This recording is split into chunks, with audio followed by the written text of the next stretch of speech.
In today's episode, we're talking about the drowning of a 21-month-old toddler and the arrest of her foster mother. It's a mini case for sure, but something that needs light to be shed on it. Let's talk about the negligent murder of baby Nova Lei Bryant. Welcome, lambs. Welcome to Love and Murder, Heartbreak to Homicide, your midweek mini episode. I'm your host, Kai, and if you're new here, I invite you to listen to this episode in its entirety, and if you like it, don't forget to hit that subscribe button so you don't miss any other episodes. If you're a returning lamb, thank you so much for your support and your continued dedication to Love and Murder. Before we begin, I want to say that this episode and all my episodes are sponsored by my lambs in Patreon, patreon.com/Love and Murder. If you want to be a sponsor of Love and Murder and get one of these shout outs, also no commercials, no intros, case extras, and so much more, like Monday's case. Dude, we had the entire interrogation and court trial listed out in the Patreon. So you get a lot of stuff. Then head on over to our Patreon and become an exclusive lamb. This week, they have a couple of bonuses coming out, and one of them is a fun little bonus. One is a true crime case, and one is just like something fun. Patreon.com/Love and Murder. I look forward to seeing you over there. Now, without further ado, let's get into this case that we really need to talk about. On May 21st, 2024, officers from the Brazil, Indiana Police Department responded to a 911 call at an apartment complex located in the 400 block of Franklin Court, approximately 70 miles west of Indianapolis. According to reports, 21-month-old Nova Lei Bryant was found floating on her back in the bathtub, unconscious and only with a faint pulse detectives when first responders had arrived. Her foster mother, 25-year-old Hailynn Volpatti, initially informed police that she had left Nova in the bathtub along with her two 4-year-old sons while she went to get a drink. She claimed to have returned shortly afterwards to find Nova unresponsive in the water. Hailynn told police, quote, "Nova always puts her face down in the bathwater and takes a huge gulp of water." So she was trying to use this as an explanation as to why Nova may have drowned. Now let's talk a bit about Nova and why she was in foster care. Nova was born prematurely at 32 weeks, and she faced numerous health challenges from the beginning. Her birth mother, Selena Conknight, explained that Nova was removed from her care shortly after her birth due to concerns over her ADHD, which the Indiana Department of Child Services, the DCS, cited as a factor affecting her ability to care for Nova. Selena said, quote, "They said I wasn't learning fast enough." Okay, let's pause here for a second because this explanation is complete bullshit. Okay. So I'm going to get a bit candid here. Remember back when I told y'all that I had a condition that came to light when it came to me? Yeah, it was brought to my attention that I have ADD. Not ADHD, but ADD. So when I found this out, it actually took a huge weight off my shoulders, as all my life I just couldn't understand why I just couldn't, for lack of a better term, just get it together like I saw everyone else doing. Like, why was it so hard for me to just like stay on task or remember stuff, stuff like that. There's a lot more to it, but just little stuff like that. So basically now knowing this about myself, I can cut myself some slack and not beat myself up as much as I used to. Cause I used to I used to just think I just used to beat myself up. Let me put it that way. So now I can be like, okay, I know why I'm doing this. Now let me work on overcoming this. Because without an explanation, you're just like, why are you like this? Get it together. But with the explanation, it feels like it takes the weight off my shoulders. So I wasn't going to ever reveal that because now everywhere you turn, someone claims to have something and they blame everything they do on what they supposedly have. I was watching 90 Day Fiancé with my daughter, and this dude with autism, he was kind of blaming his blatant lying on autism. And it's like, no, my dude, you were basically just lying through your teeth and gaslighting this girl. That has nothing to do with your autism. And so somebody else pointed that out to him and he was like, well, it's masking. No. So this is what I'm talking about. Everywhere you turn, everybody has something. And then even if they have something, I'm not saying everybody does this, but even if they have something, then they're blaming everything they do on what they have. Once again, someone was like, I have atopic dermatitis, so I'm a jerk. You have eczema, so you're a jerk? Like that, okay. Like seriously, that happened. Now, I'm not saying you shouldn't believe people, but everybody? It's not a disorder if everyone has it. Anyway, I didn't want to seem like I was among the masses blaming XYZ on 123, but now I think it's relevant to reveal because CPS is telling this woman that she can't take care of her child because of her ADHD diagnosis, and I call that absolute bullshit. I took care of my newborn all by myself. I know people who have ADHD who raise children fine, whether by themselves or with help. So I feel like I can speak out on this, and this is why literally I have to reveal it, because you're giving this explanation to somebody who lived it. And I watch some of my other friends and family who lived it. And this is what you're telling this poor woman. And so you took her child from her, telling her that she's not learning fast enough. I'm going to tell you the medical history of this child, and it's kind of a lot for anybody to get through. All she needed was help and support, not her child being taken from her. Honestly, I think she should sue because more than likely her baby would have been fine with her rather than with someone else. And to be honest, people with ADHD and ADD, we hyper-focus on things that we care about. So she would have hyper-focused on learning to take care of her child. And even so, I'm pretty sure she had help. And even if she didn't, that's what y'all are there for. You should have helped, sent a caseworker out to help, or hooked her up with a hospital where she can take her child like daily, weekly, whatever, to help. Helping is not taking the child from the mother, because once you take the child from the mother and then you got to a point where you felt like you could put the child back, doesn't she still have to learn to take care of her child? It makes absolutely no sense to me. So let me tell you about Nova's medical history. She had chronic feeding disorder. She had emesis, I think it's called, which I don't know what that is. Let's look it up. Emesis, according to the dictionary, is the action or process of vomiting. So I guess she threw up a lot. She had dependence on a gastrostomy tube. She had developmental delays and other serious conditions, all of which required careful and consistent care. And you think her mother couldn't do that? Anyways, now back to the present. Despite emergency efforts, Nova's condition was severe, and she ended up being transferred to a nearby hospital before being taken to Riley Hospital in Indianapolis for specialized care. However, on June 16th, 2024, which was, about a month later, just a couple days shy of a month or so, she died from her injuries. Now, even though Nova had been placed in foster care, her biological parents had continued to hold hopes that, they would get her back in the future. So I read that sentence just so you could see her biological parents, plural. So Selena had help. She had help. And you're saying what? Just because she had ADHD? And I say that in quotes, not because I don't believe she did, but because I think that's a bullshit cop-out. You saying this woman can't take care of her child because she has ADHD? Anyways, even though she had ADHD or she has ADHD, Nova had a father. Selena had a husband to help too. Or do you think it's just a woman who could do this? I'm just wondering if that's y'all's thought process, because if that's y'all's thought process, then we have a whole other issue we need to discuss. Selena said, quote, "I'm mad, sad, and I think it's crazy." I completely agree with you, Selena. I'm angry for you, I'm sad for you, and I think it's crazy as well.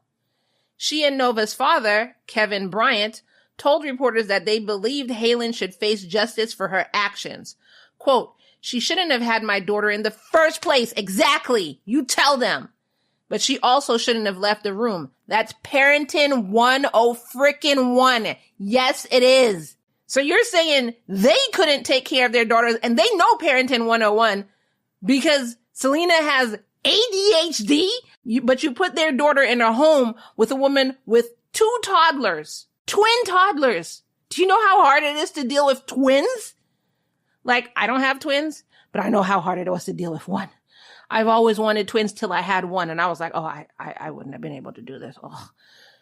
And I salute. I'm seriously like sitting here saluting my microphone. I salute those of you who have 2, 3. Oh, they clearly knew that you shouldn't leave your child alone. And because this woman has ADHD, you said she's not learning fast enough. People who don't even have a diagnosis sometimes don't learn fast enough. Well, let me rephrase that. What the hell am I talking about? What do you consider fast enough? Everybody learns at a different speed. Everybody learns at a different pace. So do you consider fast enough that she wasn't learning it in a day? Because with a child with all of those ailments, I could tell you that I probably wouldn't have learned it in a day. And my mom would have come and stayed with me for a while. You know what I'm saying? But I guess I'm not a good example because I have ADD. I'm practically useless, I guess, according to your assessment. As authorities continued their investigation, inconsistencies with Haylynn's statements came to light. 2 days after the incident, Hailynn approached the Clay County Sheriff's Office, so she went to the police herself. She was like, hey, yeah, remember that child that died drowning the other day? Well, I just want to be, quote, completely honest with you. And they're like, you weren't completely honest with us? And she was like, no, because according to this probable cause affidavit, she said that after putting the children in the tub, she had gone upstairs to get pajamas for Nova, and she was only gone for like 5 minutes before hearing one of her sons call for help. So police are now like, okay, so if it was so innocent, why didn't you just tell us that same thing the night of? So as the conversation progressed, Haylynn's story changed once again. She ultimately admitted that she'd been upstairs on the phone with a friend from around 8:30 p.m. to 10 p.m. You just left the children in the tub for an hour and a half? And she said leaving the children unattended in the bathtub for, quote, more than 30 minutes. Bitch, that was an hour and a half. How cold was the water? And you left children, the oldest, 4 years old, in water by themselves? That's remedial parent. That's not even parent 101. That's parent remedial classes. Like, this admission was confirmed by the friend she was speaking with on the phone. Now, what Kai actually thinks happened is that she told officers that she was on a call with a friend for a second, and then police was like, what's the name of that friend? They got the friend's name, they called the friend, and the person was like, oh yeah, me and Hailynn, yeah, we were on the phone that night from 8:30 to 10 p.m. That's how they got the time frame. Now, I can't confirm this, but that's just the psychology of someone who's trying to lie their way out of a situation. But I could be wrong, though. You know, this is just me thinking. Hailynn was arrested and charged with felony neglect of a dependent resulting in death. She was held. Don't tell me they released her. She was held in the Clay County Jail, and during her initial court appearance on October 25th, she pled, what do you think she frickin' pled, lambs? Yeah, scream it. Scream it. What do you think she pled? Yes, she pled not guilty. This had the audacity and all of the cajones to plead not guilty. But who else's fault was it? Who? Your 4-year-old twins? Who else would be? Woo! Okay. Anyways, she pled not guilty and she was released after posting a $75,000 bond. The Clay County Prosecutor's Office has declined to comment on the specifics of the case as it moves forward. Meanwhile, the Indiana DCS confirmed that it, quote, investigated the incident and has taken measures to revoke Haylynn's foster license. Oh, have you? Have you taken these measures to revoke her foster's license completely after the fact? Nova's grandmother said, quote, my precious little baby will not be forgotten. So what I'm hearing now is this: there was Selena, there was a husband, Kevin, and now we're talking about a grandmother? So Selena had a family unit, a whole slew of people to help her out with this baby. And you said no and gave her to some woman who has no emotional investment into this child. Financial, yes. Emotional, no. And she has 2 4-year-olds also. You took her out of her loving environment and put her in the system. Again, I'm not saying every foster parent is like this. I'm not saying every foster parent doesn't have an emotional connection with their children. I'm saying this woman. That's all I'm saying. I've met some foster people. I've spoken with some foster people, and they're amazing people. Then I've done cases on other foster parents. So it's 50-50. But she had a family. She had a whole unit that was there and ready to care for her. And y'all were like, no, you have ADHD, so we think she'll be better with this other person. Get a hold of your ADHD. Ugh. Like, I really hope she sues the bullshit out of these people. And I'm saying sue, not for the money, but for the accountability, so this doesn't happen to another parent. So I'm going to put this in the update file to keep you all up to date on what happens here. But before we go, I'm not going to read comments today because I kind of want to use the end of this episode to talk about a few things. So let's go to my notes, shall we? All right. So I wanted to talk about that in this instance, where it wasn't an instance where CPS needed to step in. This woman just has ADHD. You can function with ADHD. In the times when CPS needs to step in, like, for instance, do y'all remember that case of baby P where social workers came and saw that this baby was being horribly abused? Doctors, police officers. This baby had been seen like 60 times over the course of 8 months. And it was like, how were even the pediatrician? There was red flags, burning flags everywhere saying, take this child away from this household.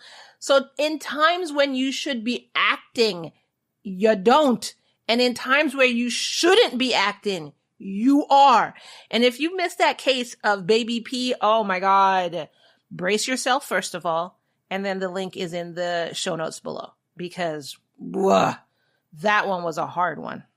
So there was no reason. And then we have other cases. If you know me, you know I've covered other cases where CPS didn't step in when they should have, even though they saw the signs everywhere. Like the case of that mother, the 2 women who adopted these 4 children. And even though the children were starving and saying, help us to neighbors, and CPS came and visited, they left the baby there until the 2 women decided to kill themselves and the children by driving over a cliff or something like that. I did that episode. There's so many episodes as examples that I had when CPS should be stepping in and they did not. But you're going to tell this woman you have ADHD and you're not learning fast enough, in our opinion. So we're going to put your child with somebody else. This woman had husband, grandmother, like, I'm getting so angry that I'm getting goosebumps. Like, bullshit. Selena, Kevin, sue them for accountability. Again, I'm not saying for the money, for accountability. Bullshit. And I'm going to put out a poll. All those who agree with me that they should sue them for accountability, go and answer this poll. Now, the next thing that I want to talk about is parenting 101 and remedial parenting, whatever. But just like the parents of Nova said, do not leave your children unattended. Like, I guess when they get to like when they get to a certain age, and when I say a certain age, I don't mean like toddler, 5-year-old, stuff like that. When they get to a certain age, obviously they can be left unattended to a degree depending on the age. But there's no way that a toddler should be left unattended. They shouldn't be left in the car, no matter how many extra steps you have to take. And you're just running into the post office. You take that child out the car and take them with you. Do not leave them in the car. Anything could happen in the 5 seconds that you ran into the post office. Anything can happen. You absolutely do not leave a toddler or 4-year-olds in any kind of water by themselves, near or in. As I learned when my daughter was born, a child can drown in a teaspoon of water. It sounds little to you, but a child can drown. And this comes from the medical professionals who work around children. So don't come for me. I didn't say this. It was the medical professionals, the pediatricians, the pediatric nurses, and everybody who told me that. A child can drown in a teaspoon of water. let alone leaving them in the tub by themselves. If you forgot something in the other room, guess what you do? You grab that towel, you take the child out, you take them with you to the other room, you get what you need, you come back. Is it more steps than you want to take? Yes, it is. But also your child will be alive. You do not leave your children unattended. You do not leave them unattended while they're eating. They can choke on a freaking Cheerio. My daughter almost choked on a Cheerio. She did. She wasn't unattended, but I didn't know I couldn't give her Cheerios. And I think she was like, I think she had turned a year. And I always saw people giving their children Cheerios, so I figured it was like, okay, I'm going to give her a Cheerio. That child almost choked. Never gave her Cheerios again. And she's a grown person. She still hasn't had Cheerios. Like, I can't. But I'm saying they can choke on a Cheerio. So they shouldn't be sitting there eating by themselves while your back is turned and you're doing the dishes. You should always have your child in your sight, obviously until a certain age. But when it's babies, toddlers, little children, parenting 101, we need to do better. If you think that's too much for you to handle, that's too many steps that you can't take, you don't need to be having children yet. Having children is a complete extra, so much load of responsibility. And I'm not saying this to dissuade people from having children. Having children is great. Don't get me wrong. It's just a lot of work. It is amazing though. If somebody would ask me, would I change having a child to just, not having a child and being back to how I was when I was in my 20s, I would absolutely not. For me to change having a child, you would have to completely wipe the memory of my child out of my head. There's no way. As much work and as much sleepless nights and as much XYZ and 1, 2, 3 and ABC and whatever, I would never change it for the world. For the world. You could offer me $1 billion and I tell you I'm good. So I'm not dissuading people from having children, but think about it. Just think about it and think if you're ready to have children. Because if you're not ready to continuously have a person in your line of sight for I couldn't even tell you how many years, if you don't understand that you don't leave children, I forgot that in the other room, I'll be right back. If you don't understand that you cannot do that, if you don't understand that I'm just going to run here into the post office and drop this off and be right back to the car in 5 seconds, and you can't do that with a child, you still have to unstrap that child, take that child with you, run into the post office, come back, strap that child in. And then if you're not ready for that, then you're not ready for children. But if you think you could do that, then yeah, this is what being a parent is. It is a full-time job with no paycheck, no breaks, no vacation time, but it is 100% fulfilling at the same time. I see the new trend is to go child-free because everybody's focused on the negatives of parenting and because it's expensive and in this economy, let's be honest. But there are also positives to parenting and childbirth, and there's also positives. So I don't want people to only be focusing on the negative aspect of parenting. There are positive aspects of it too. And it's so, I can't even explain it. It fills your heart, it makes you're a good person and it makes you a better person. And I'm not speaking of those people that I do cases on because apparently it makes them assholes. But I'm just saying, parenting is awesome. And you should have left Nova with the people who 100% cared for her. There was no reason for CPS to intervene and take this child from her parents. There was literally no reason. How about y'all look at cases where the child does need to be taken because you went and saw they had 5 broken ribs and a fractured eye socket, and at 9 years old, they weighed 17 pounds. How about those cases? But when those cases come up and something happens, then y'all we were short-staffed. But you weren't short-staffed for this woman. You didn't tell the woman she wasn't learning fast enough for your liking? How freaking absolutely dare you? Okay, all right. That is my rant. I'm completely, utterly pissed off, disgusted, and any other negative word that you can say, because this, okay. That's all I have for y'all today. And I know I'm going to read the comments next week because I know Christina Bobo was like, I like Calm Kai, but still I need you to rage out. But I would sit here for another hour raging out because I couldn't. I was planning on doing a whole different episode today. I'm going to be honest with y'all. But when I saw this case, I was like, oh, fuck that. I need to do this case. Because how absolutely dare them. And then even look, I revealed something of myself that I wasn't planning on revealing. Because again, how absolutely dare them. Selena, Kevin, and the grandmother, I don't know your name because it wasn't revealed. I feel for you. I am ranting for you. I am angry just like you're angry. And of course, I will never feel the extent of what y'all are feeling. But I am here. And my lambs are here. And we are so sorry this happened to you. And we feel your pain. And we agree this is bullshit. Anyways, before I start crying on air, that is all I have for y'all today. Like I said, I'm not reading comments today, but it'll be back next week. I just needed to, well, actually, it'll be back on Friday's episode. But I just really needed to get this case told. And go ahead and take that poll. Do you think that they should definitely sue the CPS? Yes or no? And the poll will be listed. So if you want to join our Facebook group, the link is in the show notes below. You could also join us over in Patreon, patreon.com/love and murder. It's going to be listed over there as a question. And then I'll also list it in the Spotify as a poll. And that is all I have for you today. I will see you in the next episode. Bye.